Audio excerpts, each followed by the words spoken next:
Hi friends, నా పేరు రంజన్ కుమార్. నేను గేమ్ చేంజర్ సినిమా గురించి మాట్లాడడానికి వచ్చాను. గేమ్ చేంజర్ సినిమా చూశాను. నాకైతే చాలా బాగా నచ్చింది. ఎందుకు నచ్చింది అనే పాయింట్లు కొన్ని చెప్తా. ఎందుకు చెప్పాల్సి వస్తుందంటే నెగిటివిటీ ఎక్కువ స్ప్రెడ్ చేస్తున్నారు కాబట్టి దాని మీద నేను చెప్పాలనుకుంటున్నాను. First of all director Shankar, మన రాజమౌళి గారే ఆడియో రిలీజ్ అప్పుడు ఒక మాట చెప్పారు. ఎవరు? రాజమౌళి. ఏమని? శంకర్ గ్రాండ్ సినిమాలు తీయడానికి మాకంతా ఇన్స్పిరేషన్ అని. అటువంటి డైరెక్టర్ని ఏదంటే అది మాట్లాడుతున్నారు. ఒక డైరెక్టర్ విలువ ఇవ్వకుండా మాట్లాడుతున్నారు. ఆయనకు ఎలా తీయాలనో కూడా ఆయనకు తెలియదా? దాంట్లో పాయింట్లు ఒక్కొక్కటి తీసుకుంటే కన్నా మెయిన్ పొలిటికల్ డ్రామాలో ప్లస్ ఒక ఐఏఎస్ అధికారి యొక్క చరిత్ర అన్నమాట ఈ సినిమా. ఐఏఎస్ అధికారికి ఉండే కొన్ని యొక్క హక్కులు, అతని యొక్క డ్యూటీస్ ఈ సినిమాలో నీట్గా ఎక్స్ప్లెయిన్ చేశారు. మనకు కూడా చాలామందికి తెలియదు ఐఏఎస్ ఇంత పరిధిలోనే తిరగాలని, అతన్ని సస్పెండ్ చేయాలనే ఏ విధంగా ఉంటుందని, ఒకవేళ సస్పెండ్ అయినా కూడా ఐఏఎస్ వాళ్ళ ఫోరంలో ఏ విధంగా అతను రీవర్క్ చేసుకోవచ్చని ఈ పాయింట్స్ అన్నీ కూడా చక్కగా చూపించారు. ఇంకొకటి, ఐఏఎస్ ఉండే అధికారాలని ఒక్క సీన్లో రామ్ చరణ్ నీట్గా ఎక్స్ప్లెయిన్ చేస్తాడు. ఎవరికి? విలన్ క్యారెక్టర్కి, రాజకీయ నాయకుడు క్యారెక్టర్కి. తర్వాత ఒక సినిమాకి ఏం కావాలా? మంచి స్టోరీ, మంచి పాటలు, మంచి మ్యూజిక్, ఇవన్నీ ఉండాలి. ఇవన్నీ ఈ సినిమాలో ఉన్నాయి. పాటల విషయానికి వస్తే ఎవ్వరూ టచ్ చేయని కొన్ని పాయింట్లు మన శంకర్ టచ్ చేశారు. అవి ఏంటి అంటే, మన ఆంధ్రప్రదేశ్లోనే ఎన్నో జాతుల డ్యాన్సులు ఉన్నాయి. ఇండియాలో ఎన్నో రకాల జాతీయ డ్యాన్సులు ఉన్నాయి. ఆ డ్యాన్స్ యొక్క అన్నీ తీసుకొచ్చి ఈ సినిమాలో పెట్టారు. మచ్చా మచ్చా సాంగ్లో చూడండి ఎంతమంది ఉంటారు, ఎన్ని రకాల డ్యాన్సులు ఉంటాయి. ఆ డ్యాన్సులకు తగ్గట్టు రామ్ చరణ్ కూడా సూపర్గా డ్యాన్స్ వేశారు. తర్వాత ఆ డ్యాన్స్ ఆ ఒక్క పాట కాకుండా నెక్స్ట్ జరగండి ఒక పాట తీసుకుంటే అదొక వేరే లోకానికి తీసుకుపోయాడు అనమాట.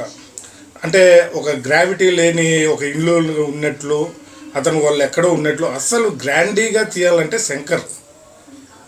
తర్వాత ఇంకొకటి, ఫస్ట్ కొన్ని రోజులు ఆ పాట లేదు, నానా హైరానా అనేది. తర్వాత యాడ్ చేశారు. ఆ పాటలో ఒక స్పెషల్ కెమెరా యూజ్ చేశారు, ఇన్ఫ్రారెడ్ కెమెరా.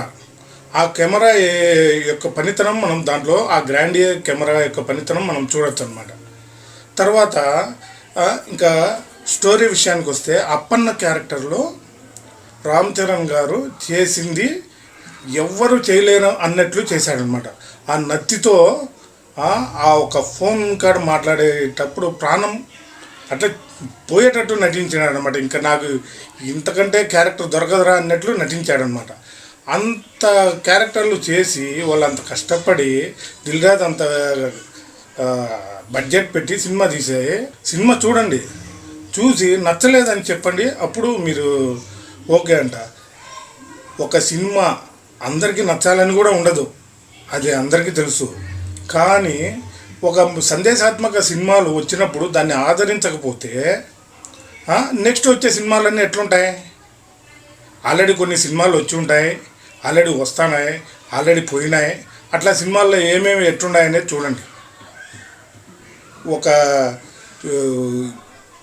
ఒక ఫ్యామిలీ తన పిల్లలను తీసుకొని, అమ్మ నాన్న పిల్లలు, అరే ఇదిరా చూడాల్సింది అనిపించేటట్టు ఈ సినిమా తీశారనమాట.